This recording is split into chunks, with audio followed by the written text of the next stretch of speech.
Hello everyone, it's Thursday's lesson, and today we're going to take a deeper look into the issue of spirits and what some people refer to, as ghosts.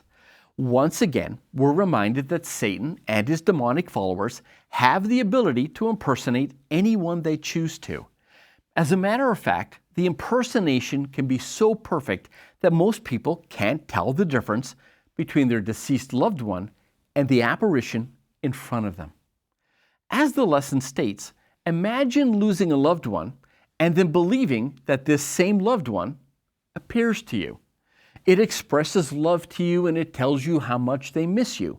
It says that yes, only they would know. Then it tells you that it is in a better place. Now you have to ask, why in the world would Satan go to all of the trouble to impersonate people who have died? The answer to that question goes all the way back to the Garden of Eden. Satan's greatest weapons are lies and deception. It's how he convinced 1/3 of heaven to rebel against God. It's how he convinced Eve to sin, and it's how he still convinces us, to sin today. He is the father of lies and deception. This is why we're told in Ephesians 6:12, our struggle is not against enemies made of flesh and blood, but against the spiritual forces of evil in heavenly places. Make no mistake, we're at war and Satan's weapons never change. Okay, but still, why impersonate dead people? The answer to that question is simple. If you want to deceive people who believe that when people die, they go to heaven, and that sometimes they come back to visit us, then all you have to do is convince them that you are a loved one visiting them, from the other side. Once you convince a person of that, you can basically tell them anything.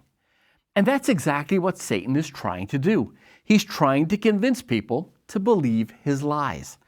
Lies that contradict the Bible regarding the gospel of salvation, the state of the dead, obedience to the commandments, especially the Sabbath command. Imagine at the end of time, there are demons running around disguised as dead loved ones, telling people they no longer have to keep the Sabbath, or that the Sabbath keepers are offending God and must be dealt with. We are told that this is the very thing that is going to happen before the second coming of Christ.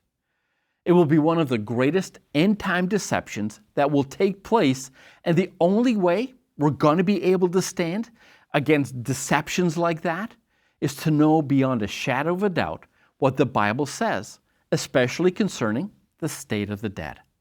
And that was our nugget for today. Again, get into the Bible, and I'll see you tomorrow.